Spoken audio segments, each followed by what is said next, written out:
What's happening, everyone? Time for another malt review. Here we have the Bunnahabhain 12-year-old Cask Strength. This is the 2021 release. The 2022 release just came out as well, certainly in Europe, not here in the United States just yet. This 2021 release is bottled at 55.1% ABV. Natural color, no chill filtration. We love that. I'd like to say that the Bunnahabhain 12 and 18 are some of the best, both value and quality 12 and 18-year-olds on the market.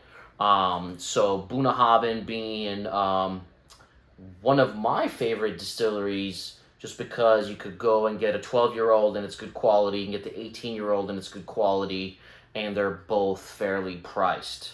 I'd also like to say that recent batches of Bunnahabhain have improved. So I'm not talking about the older style bottlings. I know some of those were excellent, but then they changed bottling, went to different label, and the quality seemed to have dropped. But recently it seems to have been picking up again. So that's really, really nice to see. Here's the 12-year-old at cask strength, 55.1%.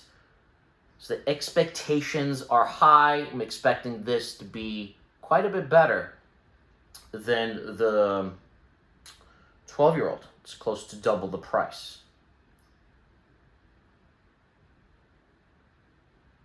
Right off the bat, you get a strong chocolate note, strong ginger note, and also like a jalapeno spice to it, like a green chile. It's like a green chile meets dark chocolate and ginger. And clove. And then you have some dried fruits, think raisins and dates.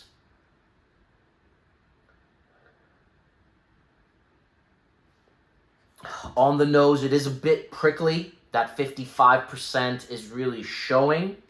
So it's got some spice to it.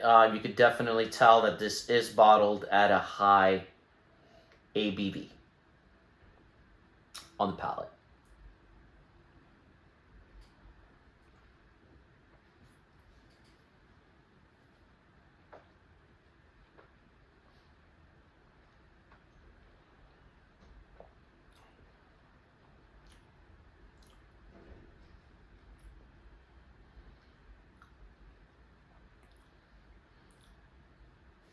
The palate follows. That chocolate, chile, jalapeno, clove, little cinnamon.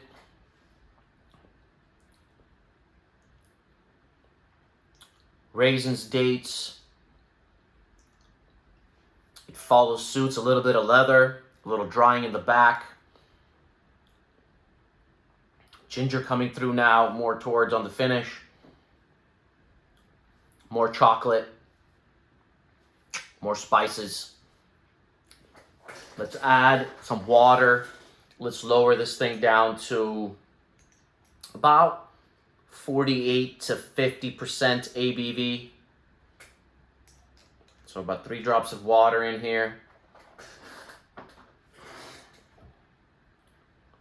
And let's let that integrate here for a second.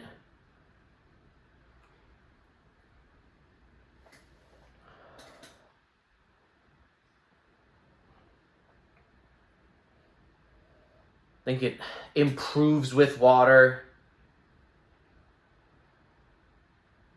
That intense ABV kind of goes away. Brings out a brighter element to this. Getting some apricot now. Still get that chocolate, ginger. Less of that jalapeno now, much less.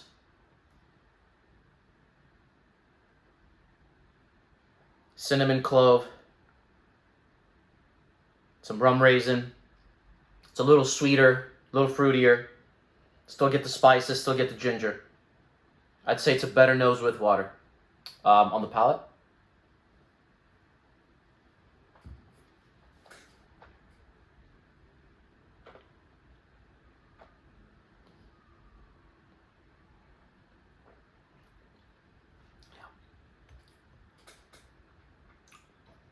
Still powerful.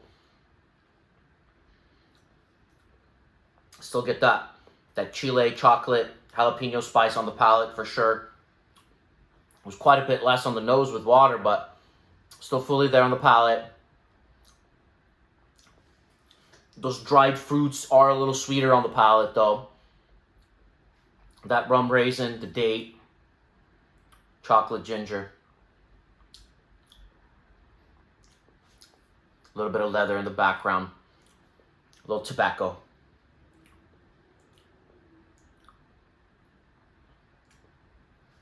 A little barbecue sauce almost.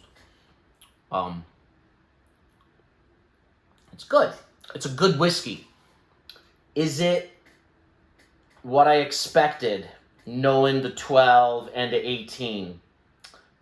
It's not. It didn't quite deliver on the way I wanted it to. Does that mean it's bad? No, it's certainly not a bad whiskey. It's a good whiskey.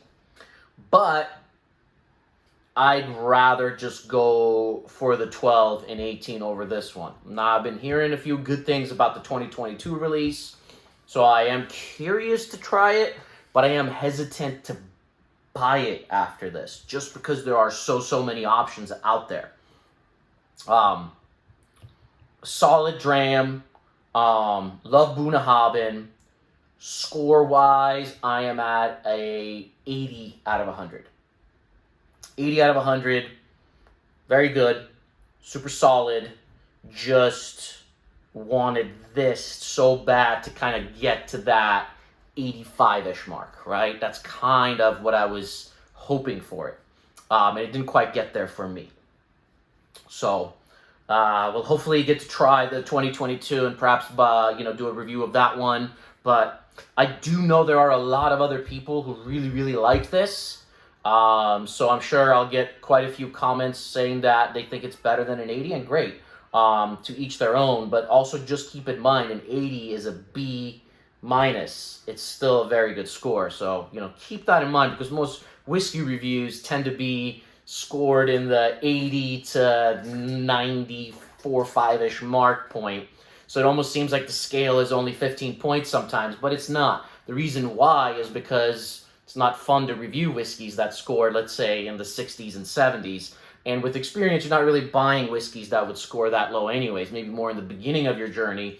But I'm not really going to go and buy a bottle of Johnny Walker Red Label, right, and review that because, stopped drinking that in my college days. So that's the reason why it seems like an 80 sometimes might look like it's a bad whiskey, but an 80 is a B-, so it's a very solid score still. So just keep that in mind and in perspective.